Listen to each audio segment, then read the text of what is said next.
Coming into the prospect of making this video, I had just one serious question. How do you split the gate? And I immediately forgot about this the second I realized that this game has its own version of Infection. Now, I'm sure by this point you've probably already heard about this game, considering it's constantly being compared to Halo. And while I could read you the first couple of lines from the Wikipedia page like a real YouTuber would, instead I can just tell you this. This baby's got a working map creator. Okay, for complete transparency with this video, Luke and I kind of got an opportunity that doesn't really fall into our laps that often. But yeah, Splitgate actually reached out to Luke and I, of all people, you know, because we're so well known for our competitive Halo multiplayer commentary, and they pretty much said, hey, if we give you some money, will you play beta season 2 of Splitgate and make a video on it? Followed by, you can literally do whatever you want. So we spent the first hour and a half just breaking out of the maps. Yeah, I don't know, they give you the option to turn off kill barriers in the custom game settings, and you can also adjust your gravity, speed, jump height, and jetpack fuel. And so Luke and I just kind of had a field day. But then after that, we said, hey, we can maybe do an actual meaningful and honest talk about Splitgate, because this is a game that we've been playing for a while, even before getting sponsored for this video.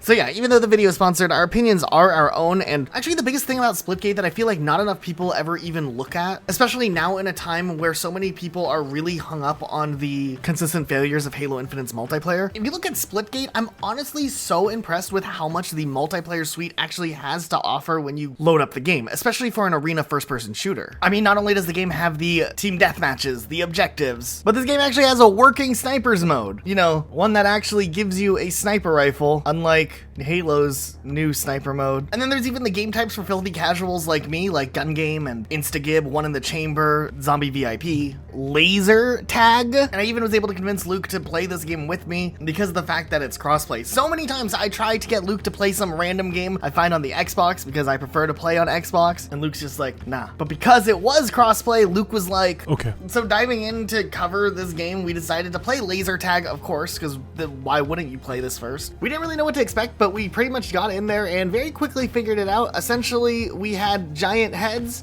and these little plasma type guns, and it would just quickly kill people, and we could run around really fast and jump incredibly high. It kind of was a great thing. We then played Zombie VIP, and seriously, this is probably the most fun I've had in a party game mode in a long time, maybe since Reach MCC had the custom games browser, and it's kind of unique. So essentially, there's two teams, and there's a single VIP, and he gets to run around with a shotgun, and the other team, who's not the VIP, are essentially zombies with bats, and you have to just stay alive. And you get the feeling of a game of Infection, except it's a lot more faster paced. It's just a single round, though you get multiple turns as the VIP, who is the sole survivor, so you still get that feeling of Infection, and it's actually really fun to play. We then shifted to a different playlist, which is a free-for-all playlist that actually lets you stay with your party, which I love. We played one in the chamber and just completely destroyed. It was great. We played this game type called instagib, which was pretty much where we had railguns that shot instantly and gibbed people. And I know we just jumped right into the most casual party type games, but that's kind of what has always been our main interest when it came to Halo multiplayer. Though I do have to say, we already had experience playing this game in a more casual and competitive format, where we've spent a lot of time before even working on this video playing both casual and ranked playlists. Now, I think one of the biggest things that comes up with Splitgate is, of course, the fact that there's portals in a competitive arena first-person shooter. And this seems to be like the biggest hiccup that a lot of my friends have whenever I'm trying to convince them to come and join me. And typically, as someone who doesn't too often like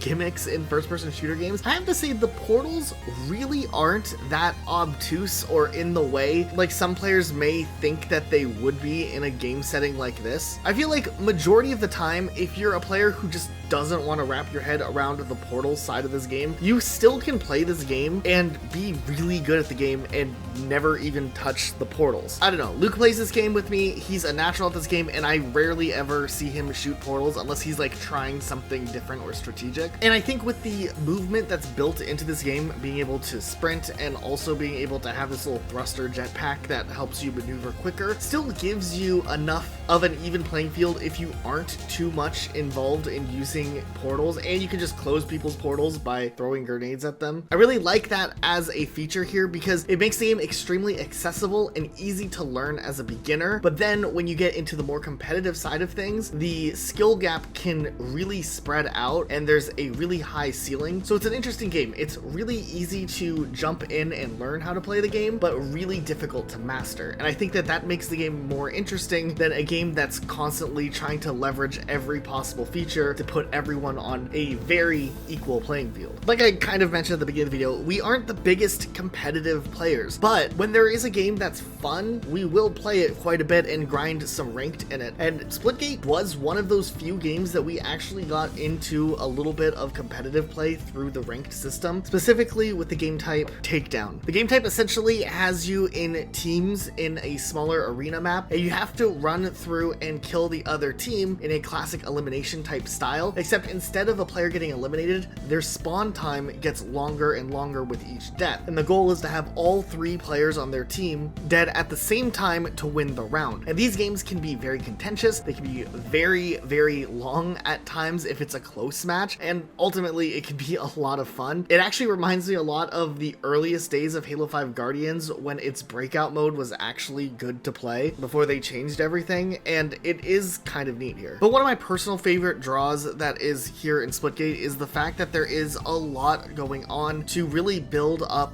the more creative side of the community by having a full-on working map creator and also having a very robust custom game system to accompany it. Now I do have to say, in comparison to other games that have map creators, it's still very bare bones here. There's not a large variety of props and items to put down. However, it gives you the basic tools necessary to build a custom map. Luke and I jumped in and we're just building little structures to see what we could make. I made this little base and Luke made whatever this is. But what I think is really cool is that some players have gone and made some of the most iconic Halo maps in Splitgate. And now with the new season, you can type in map codes and retrieve other people's made maps. And you can even host your own lobby, and there's a full-on custom games browser integrated in the game. If you can't find other people because you play at the weirdest hours like Luke and I do, you can have bots loaded in your custom game in just a second. I was messing around with the custom name settings. I made a game called LOL, which is a teabagged confirm game type, which is like kill confirmed, except you have to teabag to get the point instead. I upped our speed and our movement and our gravity, and we had a bunch of bots, and we only had baseball bats, and it was just hilarious. Even the bots teabagged us. You can tell that the Splitgate team working on this game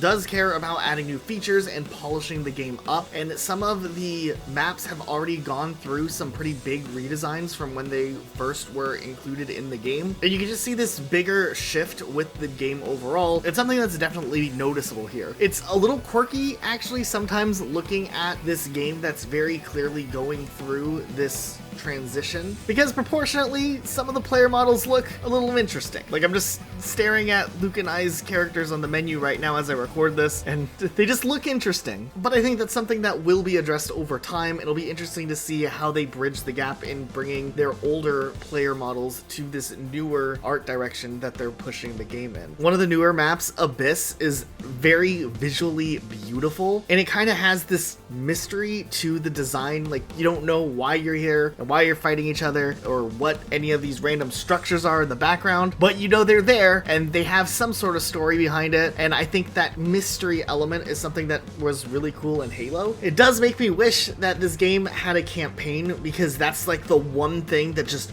really makes Luke and I just fully invest all of our time, all of the time into a game. I actually DM'd one of the community managers months ago. I sent him my unsolicited ideas for a story. I don't think they're gonna go with it. I don't know, I just have been really frustrated with the state of Halo Infinite lately, and I feel like too many people are ignoring and sleeping on the fact that there is a game that is feature full in Splitgate that is also free to play. This game is still in beta, their second season of beta, and it has more features and functions better than a game that is fully released and been in development for 6 years. The newest season added in new game types like Juggernaut, which is a free-for-all mode where you have to kill the really challenging Juggernaut. There's a game type like Hot Zone, which is a King of the Hill type variant, and there's a neutral zone. And then there's a domination type variant called Lockdown, where you have to score points by controlling 3 hills at the same time, but the hill moves after every point. Now, in the past, there was some criticism towards Splitgate with its servers, where back when the game first was released on console, it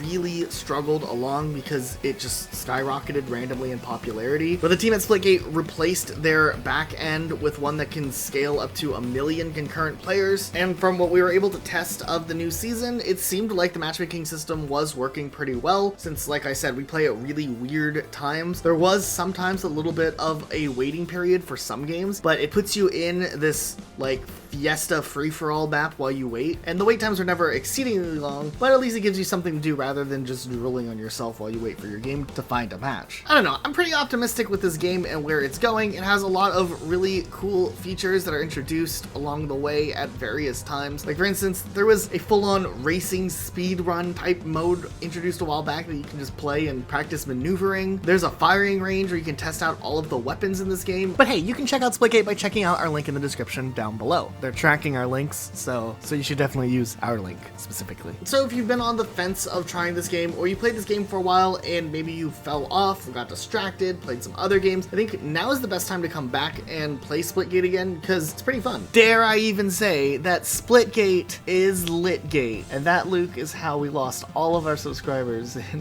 one joke.